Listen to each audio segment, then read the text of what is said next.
किसान मजदूर एकता जिंदाबाद, किसान मजदूर एकता जिंदाबाद।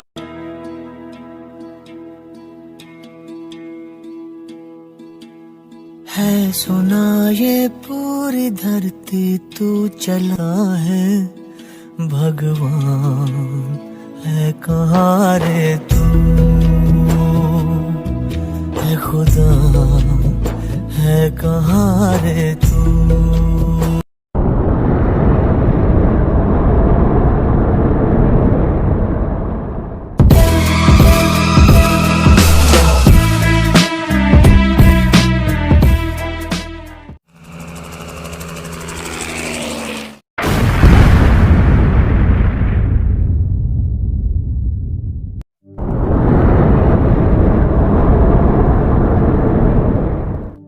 सन 1994 में साइन हुआ। 10 साल के ग्रेस पीरियड के बाद सन 2005 में लागू हुआ WTO एग्रीमेंट भारत में। आखिर ऐसा क्या था इसके 576 पेजेस में? ऐसा क्या लिखा था इसके 28 चैप्टर्स में?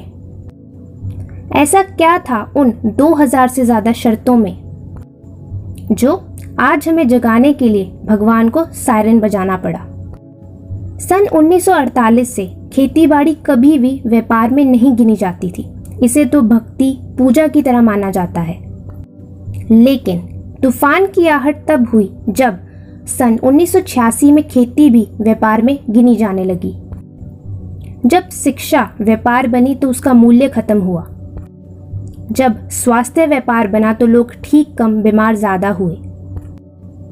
और अब जब खेती व्यापार बनेगी तो आप खुद ही समझदार हो। जरा सोचिए, जो भारत ईस्ट इंडिया कंपनी से थोड़ा बहुत बच गया अब वो भी लुट जाएगा। 576 पन्ने तो नहीं, कुछ पन्ने खोलते हैं इस काली किताब के। मोटा मोटा एक पंक्ति में कहा जाए तो WTO सब पाबंदियों को खत्म करता है, सब बॉर्डर्स को खोलता है और कुछ देशों की मदद और अन्य देशों को गरीबी की दलदल में धकेल देता है। और ये WTO देश की संसद से ज्यादा पावर रखता है। मतलब हमारी संसद सिर्फ नाम की है, चलती तो सिर्फ WTO की है।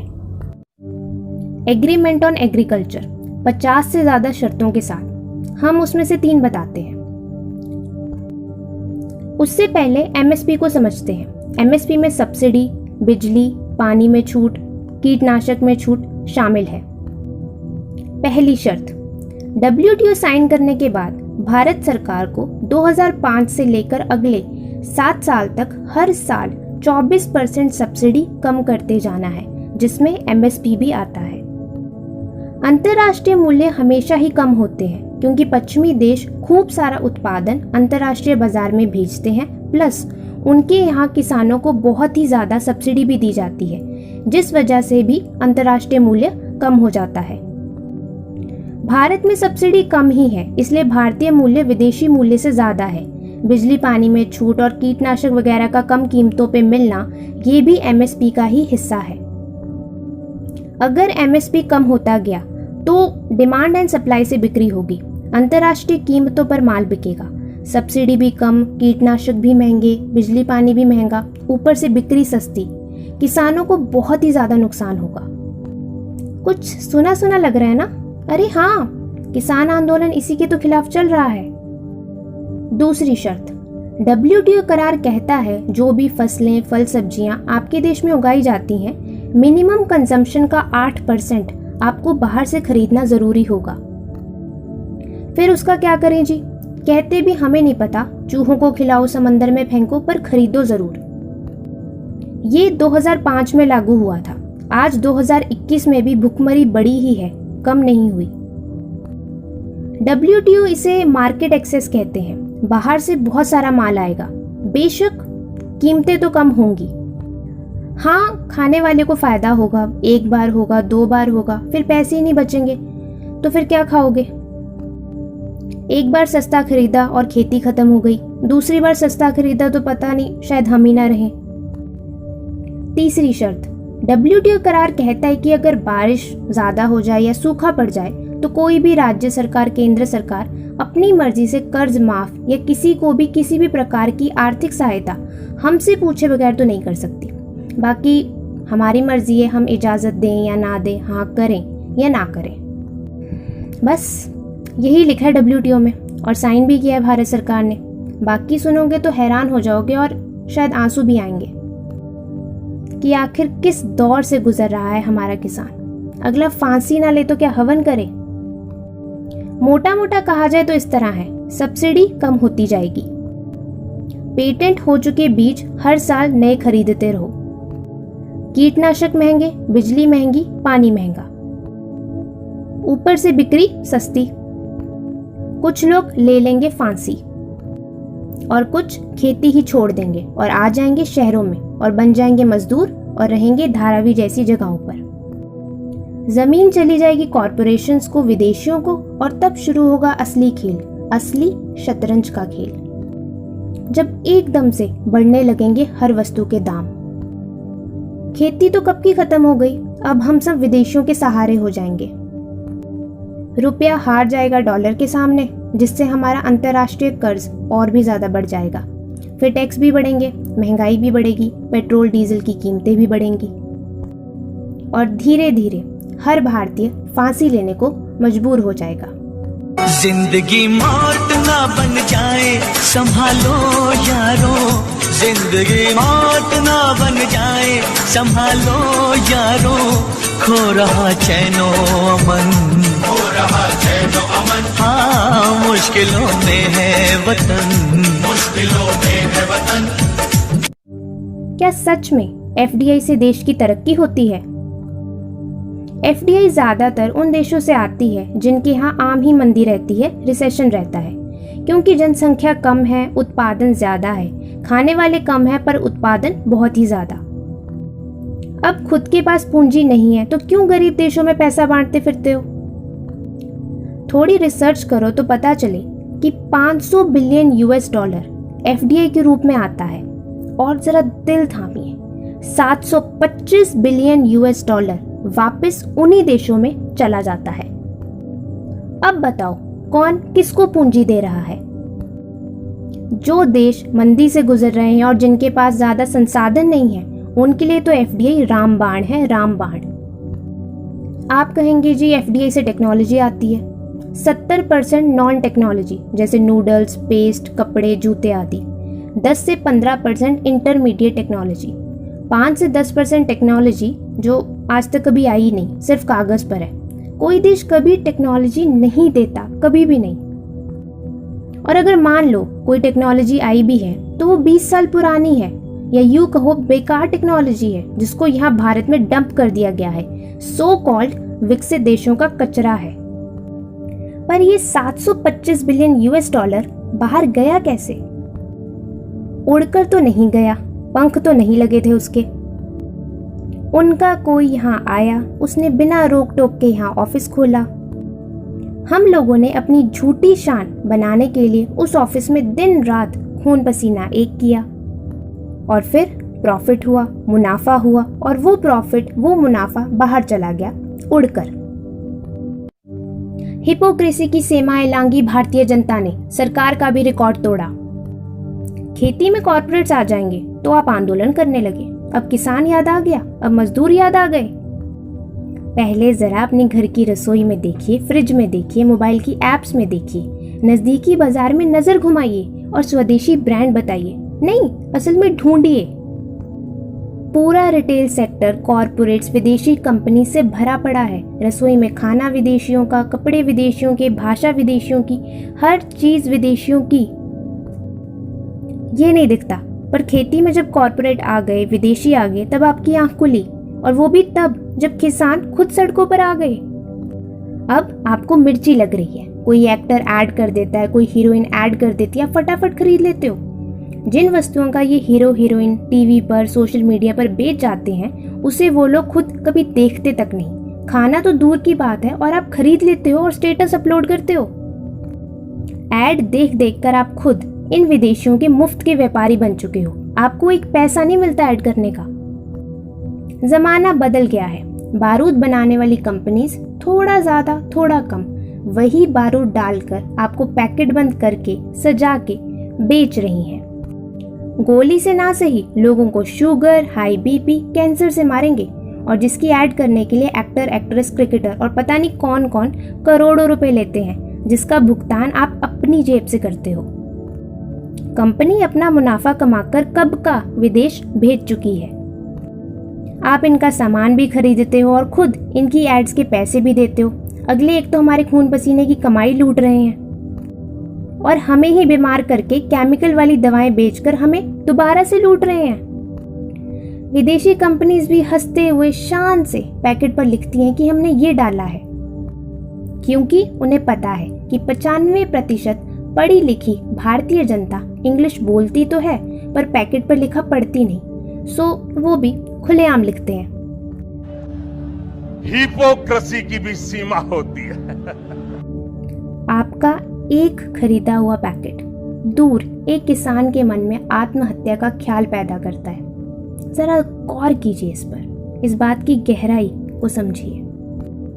अगर सच में इनसे ताकत मिलती, सेहत को कोई फायदा होता तो कोरोना के टाइम पे एनर्जी ड्रिंक्स पीते ना। क्यों काढ़े पी रहे हो, गिलोय पी रहे हो, तुलसी पी रहे हो? जब पैकेट बंद खाने में जहर है तो इलाज कहाँ से होगा? कल को जब आपके बच्चे पूछेंगे कि माँ, पापा, आपको तो पता था ये जहर है, फिर क्यों नहीं रोका आपने, क्यों हमें खाने दिया, आखिर क्यों? तब क्या जवाब दोगे? जब आपके बच्चे पूछेंगे आप क्यों ये केमिकल बेचते हो जिससे धीरे धीरे रोज लोग मर रहे हैं, तब आप क्या जवाब दोगे? जो कमाई किसी की जान ले ले, उस कमाई से क्या ही बना लोगे आप? सोचो। इसका जवाब सोचने से अच्छा है बंद कर दो ये जहर का धंधा, छोड़ दो इन विदेशी वस्तुओं का इस्तेमाल करना, आज से ही, इसी वक्त से ही, इसी पल से ही। एक एग्जाम्पल लेते हैं, जैसे चाय। हरे हरे बड़े बड़े पत्तों वाली चाय कब की एक्सपोर्ट कर दी इन विदेशियों ने अपने देश। बचा कुचा रह गया चाय का चूरा, जो कि कैंसर करता है, जिसे हम बड़े चाव से रोज पूरे दिन पीते रहते हैं। भारत एक गर्म तापमान का देश है। ये चाय, कैफीन हमारा बीपी बढ़ाती है, ब्लड प्रेशर बढ़ाती है। कुदरत ने हमें इतनी सारी जड़ी बूटियां दी हैं, उन्हें पी लो। क्यों हॉस्पिटल के दर्शन करने को बेकरार रहते हो? गलती एक बार माफ होती है, बार बार नहीं। पर अगर कोई आज़ादी मिलने के बाद और ज़्यादा गुलाम हो जाए, फिर कसूर गुलाम होने वालों का है। गुलाम बनाने वाले तो खुलेआम शिकार करते हैं। 200 साल पहले एक ईस्ट इंडिया कंपनी आई थी। आज उसी भारत में आज़ादी के 73 साल के बाद एक नहीं, दो नहीं, 50 नहीं, हजारों लाखों विदेशी कंपनीज हर सेक्टर में अपने पैर जमाए बैठी हैं। इंटरनेट से अब सब कुछ और भी ज़्यादा आसान हो गया है और ये कंपनियां हर साल करोड़ों का मुनाफा कमाकर विदेश भेज रही हैं, ताकि उनकी मंदी का हल हो जाए। फिर चाहे भारतीय गरीब होते जाएं, गरीब होते जाएं, गरीब होते जाएं। जहां लोग भूखे हों, वहां आपके मुंह से निवाला कैसे उतर सकता है? बड़े ताज्जुब की बात है। इंपोर्टेड के नाम पर लोग भी खुलेआम गुलामी का लुत्फ उठा रहे हैं। इतने केमिकल खा चुके हैं कि अब दिमाग चलना ही बंद हो गया है। इतिहास पढ़े तो पता चले कि कैसे अंग्रेजों ने भारत से अफीम ले जाकर चीनियों को खिला खिलाकर 50 साल तक उन पर राज किया, क्योंकि सीधा उनकी सेना से भिड़ने का मादा अंग्रेजों में था नहीं। अब नशेड़ी लोग क्या ही लड़ लेंगे।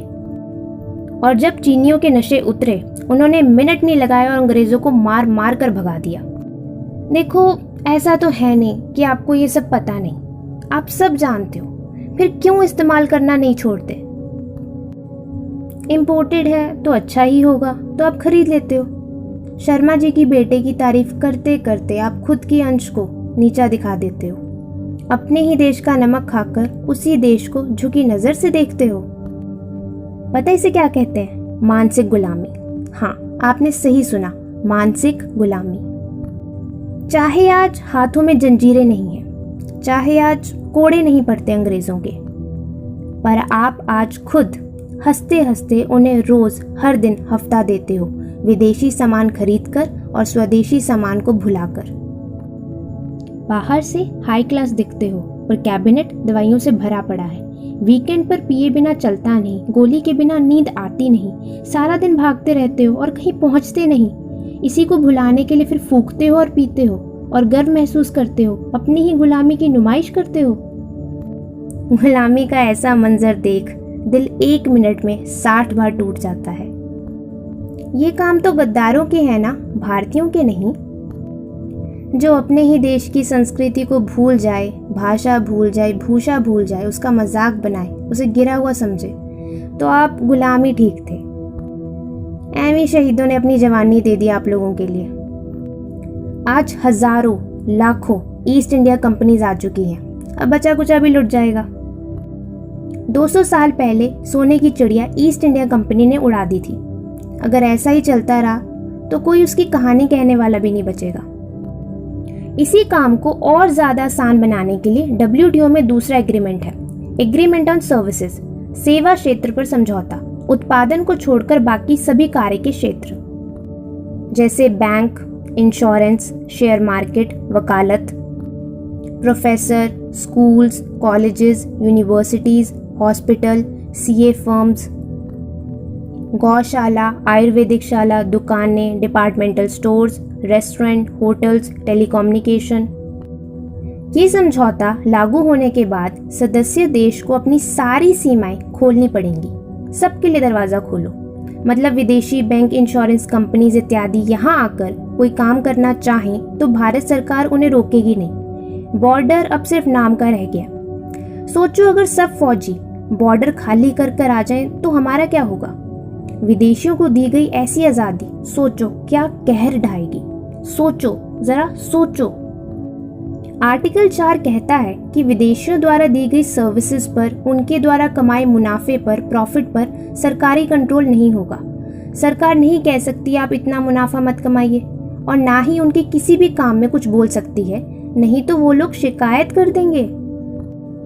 जब सुनामी आई थी तब हमारी सरकार ने सभी बैंकों को आदेश दिए थे कि पीड़ित लोगों को कर्जा व रोजगार दिया जाए, वो भी तुरंत। स्वदेशी बैंकों ने ये सब किया, वो भी तुरंत।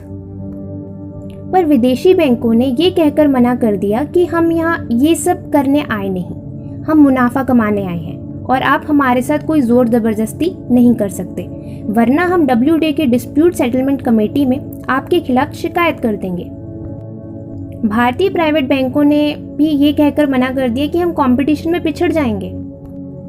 आप सबका पैसा आप ही के काम नहीं आया तो क्यों रखा है इन विदेशी प्राइवेट बैंकों में। सरकार भी चुप होकर रह गई। अफसोस हुआ कि क्या कर दिया, क्यों साइन कर दिया। तो फिर क्या करें। 130 करोड़ की जनता कुछ करे और शोर ना हो, बदलाव ना हो, ऐसा हो ही नहीं सकता। जब भारत ने परमाणु टेस्ट किया था तब अमेरिका ने भारत पर सैंक्शंस लगा दिए थे। तब सब भारतीयों ने मिलकर सब कुछ बॉयकॉट कर दिया था और अमेरिका के इतनी ठंड में भी पसीने छूट गए।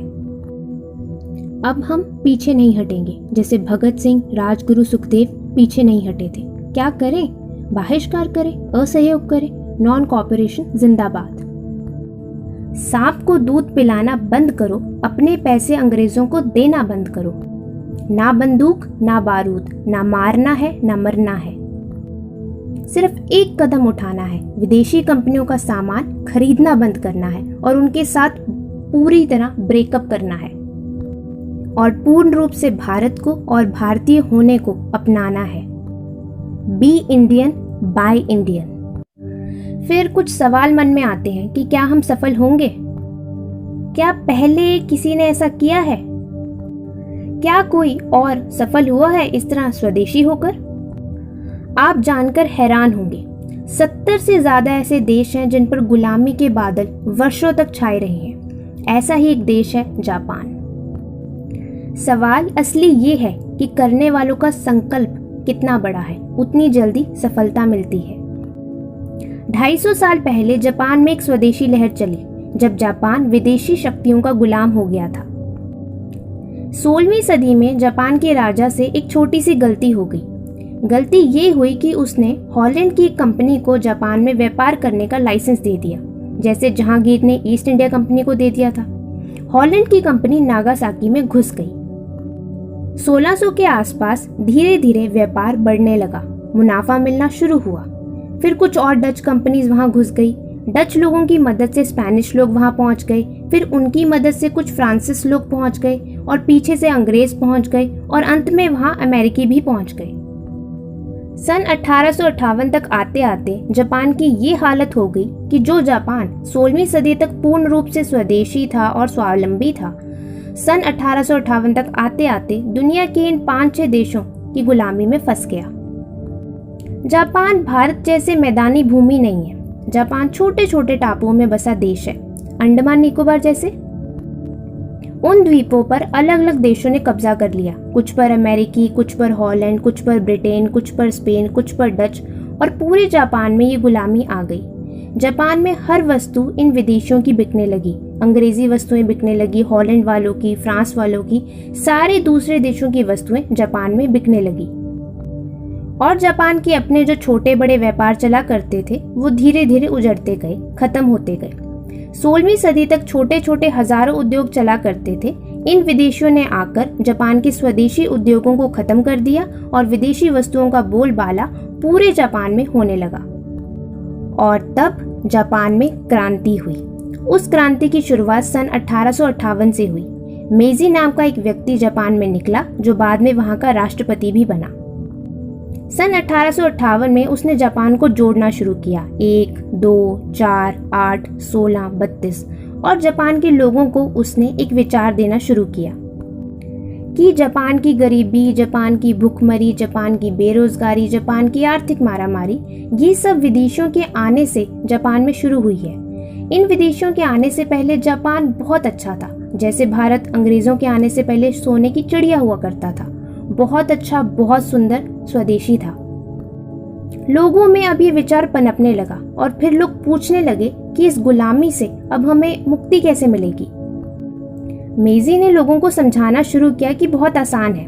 अगर विदेशियों को खुद से आजाद करवाना है तो सबसे पहले विदेशियों की बिकने वाली वस्तुओं का बहिष्कार करो, बॉयकॉट करो, ताकि इन विदेशियों को जो आर्थिक मदद हमारे देश से मिल रही है वो बंद हो जाए। और जब इनको ये मदद मिलनी बंद हो जाएगी तो इन विदेशियों का जापान में रहने का दूसरा कोई लालच तो है नहीं, सो वो यहाँ से अपने आप चले जाएंगे। इनको आर्थिक ताकत जो हम दे रहे हैं वही इनको जापान में टिकाए हुए है। लोगों को ये स्वदेशी की बात समझ में आ गई और जापान में जबरदस्त स्वदेशी आंदोलन शुरू हो गया। परिणाम ये हुआ कि जापानियों ने अंग्रेजी, हॉलैंड, ब्रिटेन, फ्रांस आदि की वस्तुओं का बहिष्कार करना शुरू कर दिया। जब बहिष्कार होने लगा तो अंग्रेजों में, ब्रिटेन में, हॉलैंड में आदि में खलबली मच गई। उन्होंने कहा कि अगर जापान में ये स्वदेशी आंदोलन चल गया और सफल हो गया तो जापानी लोग हमारी गुलामी से आज़ाद हो जाएंगे। फिर हमारे लिए इतना बड़ा बाजार जो जापान का है निकल जाएगा, तो हमें कुछ करना चाहिए। सोचिए, भारत का बाजार तो बहुत ही बड़ा है। तो इन सब देशों ने मिलकर जापान को डराना शुरू किया, धमकाना शुरू किया, हमले करना शुरू किया। 4 से 5 देशों की सेना मिलकर जापान के ऊपर चढ़ बैठी। इस तरह संघर्ष की स्थिति जापान में बनना शुरू हो गई। एक समय ऐसा आया कि जापान में जो स्वदेशी आंदोलन के समर्थक लोग थे, सहयोगी लोग थे, विदेशियों की सेना के सामने सैनिक युद्ध में हारने लगे, क्योंकि उस समय जापान के पास इतनी सैनिक शक्ति नहीं थी। आप सोचिए, ये 5 देश एक तरफ, जापान एक तरफ, इन 5 देशों की सेना एक तरफ और जापान छोटा सा टापुओं का देश एक तरफ। जापान के लोग सैनिक युद्ध में तो हारने लगे, पर उनके मन में जो युद्ध चल रहा था वो बहुत ही ज्यादा ताकतवर था। जापानियों ने तय कर लिया, फैसला कर लिया कि अगर हम सैनिक रूप से हार भी गए और मान लो इन विदेशियों का कब्जा हम पर फिर से हो गया, तो भी हम अपने जीवन में इन विदेशियों की कोई वस्तु का उपयोग नहीं करेंगे, भले ही हमें भूखे मर जाना पड़े या बिना उस वस्तु के रह जाना पड़े। आपको सुनकर बहुत हैरानी होगी, बहुत आश्चर्य होगा। जापान के लोगों ने उस जमाने में अपने यहाँ खाने पीने की वस्तुएं जो बहुत ही कम पैदा होती हैं, विदेशों से लेना बंद कर दिया। अमेरिका से आया हुआ संतरा, सेब जापान के लोगों ने खाना बंद कर दिया। विदेशों से आए हुए चावल और चीनी का जापानियों ने पूरी तरह बहिष्कार कर दिया। एक एक वस्तु का पूरे देश में बहिष्कार होता गया और धीरे धीरे जापान के लोगों ने सैनिक युद्ध में हारने के बाद भी स्वदेशी के युद्ध में जीतना शुरू कर दिया। एक बहुत ही रोचक बात है कि जब ये स्वदेशी आंदोलन जापान में चल रहा था, तब उसमें जो स्वदेशी का आंदोलन चलाने वाले लोग थे, उन्होंने मिलकर फैसला किया कि जैसे बड़े बड़े देश अमेरिका, फ्रांस, हॉलैंड, ब्रिटेन की कंपनियां यहाँ आकर व्यापार कर रही हैं, हमारी अर्थव्यवस्था को खराब कर रही हैं, तो क्यों ना हम छोटी छोटी या बड़ी बड़ी स्वदेशी कंपनियां बनाएं और उन्हें आगे लेकर आएं, ताकि वो कंपनियां विदेशी कंपनियों से टक्कर ले सकें और जापान में जिन सामानों की ज़रूरत है उन सामानों का उत्पादन करके लोगों को दे सकें। सबसे पहली जो जापान की स्वदेशी कंपनी बनी, जो स्वदेशी आंदोलन की गर्भ में से पैदा हुई, वो थी मित्सुबिशी। आपने इसका नाम सुना ही होगा। जापान की सबसे बड़ी कंपनियों में से एक और जापान की सबसे बड़ी स्वदेशी कंपनियों में से एक है। फिर मित्सुबिशी में जापानी लोगों की भर्ती शुरू हुई। अब उन्हें टेक्नोलॉजी सीखनी थी, क्योंकि उस समय बहुत अच्छी टेक्नोलॉजी नहीं थी, तो मित्सुबिशी के इंजीनियर्स को विदेश पढ़ने के लिए भेजा जाता था। सबसे ज़्यादा पढ़ने के लिए जाते थे जर्मनी, पढ़ के वापस आते और जापान के लोगों के लिए टेक्नोलॉजी बनाते थे। इनका तरीका क्या था कि जर्मनी में गए, वहाँ मशीनों को देखा, मशीनों को खोला, खोलने के बाद फिर वापस जोड़ा, फिर खोला, फिर बंद किया। इतने में मशीन बनाना सीख लेते थे और वापस आकर वैसी की वैसी मशीन बना देते थे जैसी वहाँ पे देखी थी। इस तरह से जापान में मशीनरी का निर्माण होना शुरू हुआ। इस तरह से टेक्नोलॉजी को बढ़ावा मिलना शुरू हुआ।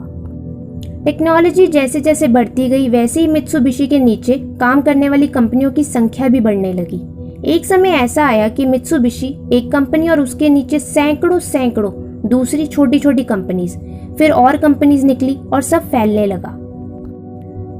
एक समय ऐसा आया कि जो ये विदेशी कंपनियां सामान बनाती थी, उससे ज्यादा अच्छा और सस्ता सामान जापानी कंपनियों ने बनाना शुरू कर दिया और इन विदेशी कंपनियों को स्वदेशी जापानी कंपनियों ने जापान के बाजार में बुरी तरह से पीट दिया और एक एक करके ये सब विदेशी कंपनियां जापान से निकलती गई और धीरे धीरे जापान बेहतर होता गया।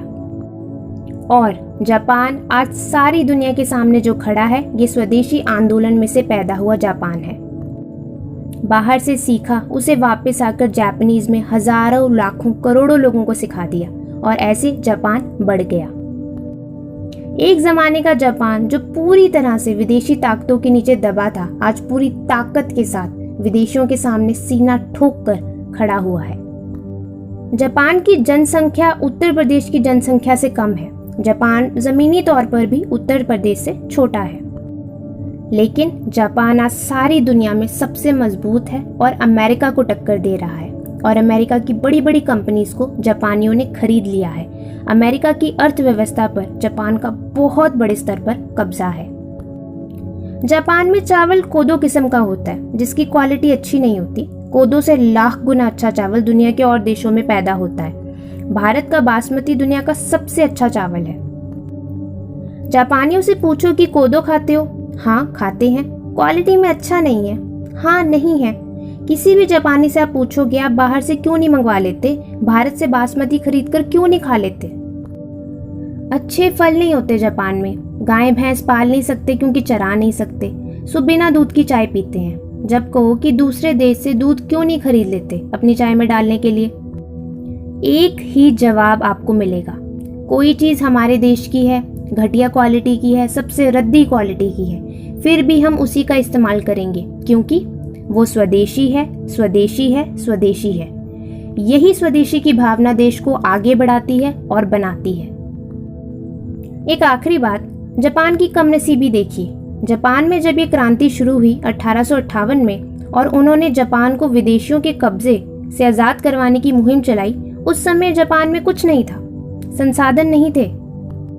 कोयला ईश्वर ने उन्हें दिया है, सिल्क हजारों वर्षों से है, इसके सिवा कुछ नहीं था। विदेशियों की गुलामी में देश था तो कानून भी उनके हक में नहीं था। जापानियों के पास सिर्फ एक चीज थी।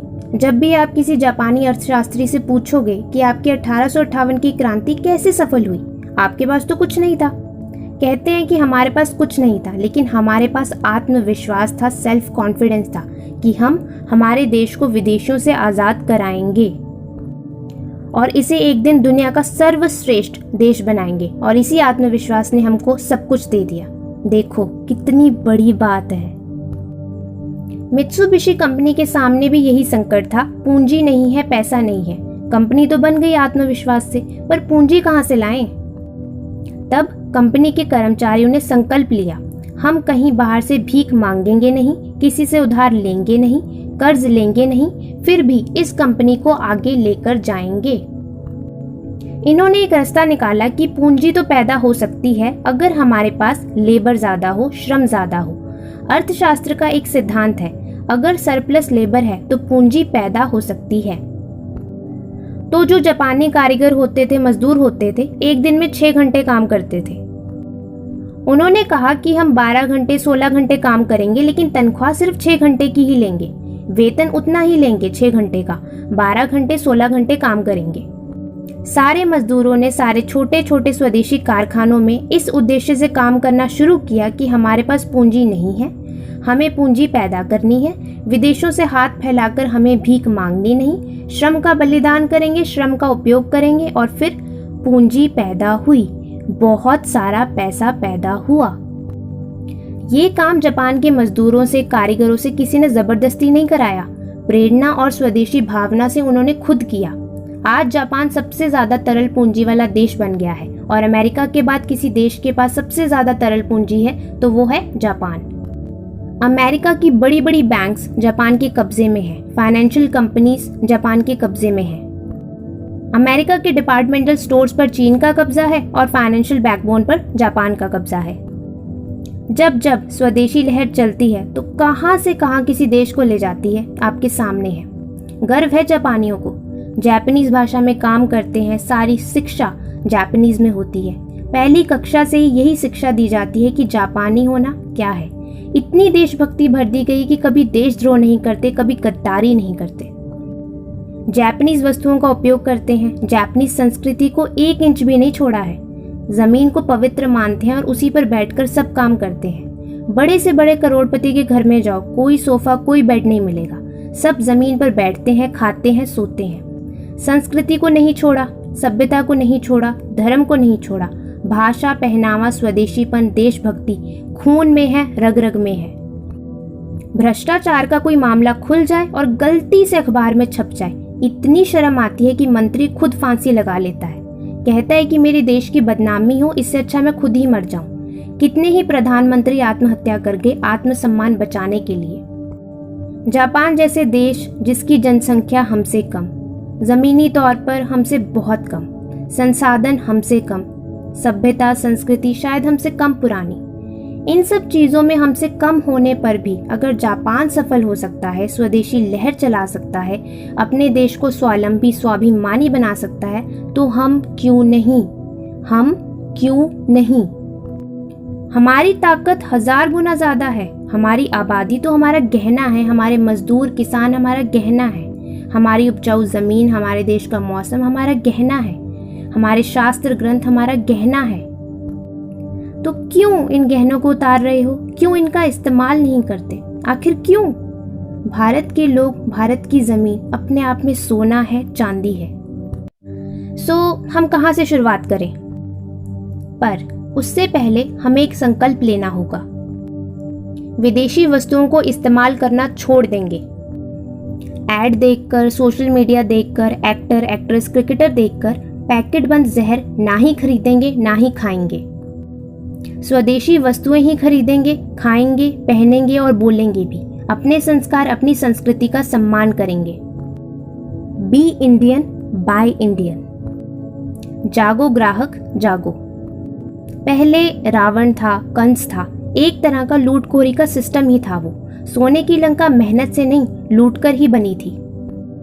आज वो फिर आया है, भेष बदलकर, WTO का भेष बनाकर। आज भी राम, लक्ष्मण, शिवाजी, रानी लक्ष्मीबाई, गुरु नानक, गुरु गोविंद, लाला लाजपत राय, भगत सिंह, राजगुरु, सुखदेव, आजाद भारतीयों में बसते हैं। अब हम नहीं लुटने देंगे इस सरजमी को फिर से। हम भारत को दुनिया का सबसे उम्दा देश बनाएंगे। सिर्फ हम में ही ताकत है, हमारे खून में है आज़ादी, हमारे खून में है शक्ति, हमारे खून में है आत्मविश्वास, हमारे खून में है बहादुरी और हर वो चीज़ जिससे हम इस खूबसूरत शहीदों के सपने को सच कर सकते हैं। हम भी जापान की तरह छोटे छोटे बड़े बड़े स्वदेशी उद्योग शुरू करेंगे जो विदेशियों का डटकर मुकाबला कर सके और उन्हें मात दे सके। आप कहेंगे जी इस पेंडेमिक में कैसे? स्टार्टअप करना, बिजनेस करना पेंडेमिक से पहले भी कौन सा आसान था? या यूं कहें फालतू की ads, actor, actress, social media marketing ने और ज़्यादा मुश्किल बना दिया था। इनमें ही इतने पैसे लग जाते थे कि क्वालिटी गिर जाती थी और कीमतें बढ़ जाती थी। फैक्ट्री से जब सामान सीधा हम लोगों के पास आएगा तो सोचो कितना सस्ता पड़ेगा। एड ना होने की वजह से बहुत पैसा बचेगा जो और अच्छे प्रोडक्ट बनाने में मदद करेगा, हमारा कारोबार बढ़ेगा और हमारी बचत भी बढ़ेगी जो हमारे बुरे वक्त में काम आएगी। लोग अब जाग चुके हैं, लोग अब तैयार हैं। वो खुद आएंगे आपके पास स्वदेशी सामान खरीदने के लिए, वो खुद ढूंढेंगे स्वदेशी कंपनीज को, अपने साथ वो दूसरों को भी इसके बारे में बताएंगे और उन्हें उत्साहित करेंगे। जनता से सीधी बातचीत होगी, अगर कोई कमी होगी तो तुरंत ठीक की जाएगी। तो बताओ कोई बिजनेस आखिर कैसे डूबेगा? जनता को जो चाहिए वही बनेगा, उसी में और सुधार होगा, नई टेक्नोलॉजी बनेगी। अरे जो मंगल पर पहली बार में पहुंच गए उन पर क्या शक करना। आपका एक कदम उठाना बाकी है, एक फैसला लेना बाकी है। पूरा भारत आपका है, आपके लिए है। इस मान से गुलामी के दिन अब खत्म हुए, बाय बाय। बस खरीदारी करने की जगह ही तो बदलनी है, अपनों की मदद ही तो करनी है। बस आपकी इसी एक छोटे से कदम से वो बरसों से गायब सोने की चिड़िया फिर लौट आएगी। बस आप उसे उसका घर दे दीजिए जो उसका था, जो स्वदेशी था। भारत का बाजार भारतीयों का था। जब विदेशी माल हटेगा तो सोचो कितनी जगह खाली होगी और वहां कौन आएगा? आपने सही सोचा, भारतीय आएंगे। हर बाजार स्वदेशी होगा, स्टार्टअप ही स्टार्टअप होंगे, बिजनेस ही बिजनेस होगा, घर का पैसा घर में रहेगा, जीडीपी बढ़ेगा, रोजगार मिलेगा, हर घर में 3 वक्त का भरपूर खाना मिलेगा। कोई भारतीय भूखा नहीं सोएगा, ना ही तन से, ना ही मन से, ना ही धन से। अगर कल्पना कर पाना मुश्किल है तो सच कर पाना दूर के ढोल सुहावने की तरह है। अब आप सीमा पर नहीं, देश के अंदर रहकर देश को लूटने वालों से बचाओगे। अब 130 करोड़ लोगों की शक्ति उभर कर दिखेगी। हमारे देश की स्वदेशी मित्सुबिशी कैसी है? पहली लहर, दूसरी लहर, black fungus, white fungus, green fungus आदि की वजह से जब भी लॉकडाउन हुआ तो दुकानें बंद हुई, बहुत नुकसान हुआ। और अगर पेंडेमिक, लॉकडाउन ऐसे ही चलते रहे तो ये छोटे छोटे बिजनेस हमेशा के लिए बंद हो जाएंगे। इंटरनेट के इस जमाने में आपका मोबाइल ही आपकी दुकान बनने की काबिलियत रखता है। केमिकल बेचने से अच्छा है ऑर्गेनिक चीजें बेचो। दुकानदार को तो सिर्फ माल बेचने से मतलब है ना। इसी बहाने आप भी स्वदेशी लहर में अपना अटूट हिस्सा डाल पाओगे। मोबाइल पर लगी दुकान दुनिया का कोई लॉकडाउन बंद नहीं करवा सकता। अब तो फ्रेंचाइजी भी बिना सिक्योरिटी के मिलती है। होम फ्रेंचाइजी घर की दुकान, मेन फ्रेंचाइजी एक पूरे पिन कोड की दुकान। उस पिन कोड एरिया के सारे बिजनेस का फायदा जिंदगी के साथ भी, जिंदगी के बाद भी, क्योंकि ये बिजनेस आपके बाद भी आपकी आने वाली पीढ़ियों के लिए चलता रहेगा। उन्हें सब कुछ शुरू से शुरू करने की जरूरत नहीं। आपके जाने के बाद ये बिजनेस आपके नॉमिनी के नाम ट्रांसफर हो जाएगा। आप उन्हें अच्छी खासी विरासत देकर जा सकते हो। आपके जाने के बाद भी आप उनके आसपास ही रहोगे। अगर आपके पास कोई प्रोडक्ट है तो ये बिजनेस आपको लाइसेंसिंग, पैकेजिंग, R&D में भी मदद करेगा और अपनी ऑनलाइन वेबसाइट पर आपके प्रोडक्ट को आपके नाम से लॉन्च करेगा। आप कंपनी के नाम से भी लॉन्च कर सकते हो। जो लोग किसी प्रोफेशन से जुड़े हैं उनका बिजनेस बढ़ाने में खूब मदद की जाएगी। इसे कहते हैं सोने पर सुहागा। शतरंज की बिसात के हर बॉक्स में अगर एक चावल का दाना, दूसरे में उससे दुगना यानी 2, फिर 4, फिर 8, फिर 16 ऐसे करते जाएं, दाने रखते जाएं, तो आखिर तक पहुंचने से पहले ही दुनिया भर के चावलों के दाने कम पड़ जाएंगे। यही है कंपाउंड इफेक्ट, ब्याज पर ब्याज। यही है पॉपुलेशन की ताकत। यही है 130 करोड़ लोगों की ताकत। ये कोई छलावा नहीं, स्कैम नहीं, जादू है कुदरत का, नंबर्स का। इसी को सीखकर अनगिनत लोगों ने ऊंचाइयों को छुआ है। मेहनती लोगों की भारत में कोई कमी नहीं है, बस इस तरीके से अनजान है, इसके इस्तेमाल से अनजान है और इसी तरीके का फायदा उठाकर हम भारत को आगे लेकर जाएंगे। भूख हड़ताल करने से भूखमरी खत्म नहीं होगी। आप खुद समृद्ध होंगे, फिर दूसरों को समृद्ध करने में मदद करेंगे। शुरुआत खुद से होगी और फिर दूसरों को सिखाएंगे। 1, फिर 2, फिर 4, फिर 8, फिर 16 काफिला चलता जाएगा और हम अपनी मंजिल पा लेंगे। 34 करोड़ की आबादी के देश में 5.5 लाख से 7.5 लाख लोगों ने कुर्बानी दी। अगर 12.5 लाख देते तो शायद आज़ादी जल्दी आती। 6.5 लाख कुर्बानियों से आज़ादी आई, लेकिन थोड़ी देर में। उसी तरह मानसिक गुलामी से भी आज़ादी ज़रूर आएगी। अगर हमारी संख्या ज़्यादा हो तो जल्दी आएगी, ताकि हम उस आज़ादी को जी भी सकें। आप पर जिम्मेदारी है अब देश की, क्योंकि बूंद बूंद से दरिया बनेगा। 1 से 2, 2 से 4, 4 से 8, 8 से 16, 16 से 32। फैसला आपका है, गद्दारी या वफादारी। आने वाली पीढ़ियां जब आपसे पूछेंगी आप क्या कर रहे थे जब भारत WTO में फंसा था, तब आप क्या जवाब देंगे? एक छोटा सा काम ही तो करना है, ताकि आपको फिर उस वक्त सोचना ना पड़े और आप सिर उठाकर अपनी अगली पीढ़ी से कह सको कि आप खामोश नहीं थे, बल्कि सबसे आगे थे देश को इस मानसिक गुलामी से आज़ाद कराने में। तो देर किस बात की, आज ही हमारे साथ जुड़िए, पर जल्दी, क्योंकि मानसिक गुलामी कब आपको दूसरी किसी और वीडियो को देखने को मजबूर कर दे, आपको पता भी नहीं चलेगा। वीडियो की डिस्क्रिप्शन में हर सोशल मीडिया के लिंक हैं, आप वहां पर हमसे जुड़ सकते हैं। WTO के इतिहास की वीडियो आपको डिस्क्रिप्शन में मिल जाएगी। जाते जाते कुछ पंक्तियां आपके लिए। कहते हैं, अब भी जो ना खौला वो खून नहीं वो पानी है, अब भी जो ना खौला वो खून नहीं वो पानी है। अरे अपने खुद के काम ना आ सके, अपने परिवार के काम ना आ सके, अपने दोस्तों के काम ना आ सके, अपने देश अपने समाज के काम ना आ सके, तो बेकार की वो जवानी है, तो बेकार की वो जिंदगानी है। इसी के साथ आपके समय के लिए बहुत बहुत शुक्रिया। इस वीडियो को लाइक करें, कमेंट करें, शेयर करें और दूर दूर तक इस संदेश को पहुंचाएं। जल्द ही मिलते हैं और मिलकर कंधे से कंधा जोड़कर शहीदों के अधूरे सपने को पूरा करते हैं। जय हिंद, वंदे मातरम, इनकलाब जिंदाबाद। कर्म त्यागो मरम त्यागो, देश की खातिर धर्म त्यागो, देश ही धर्म कर्म है।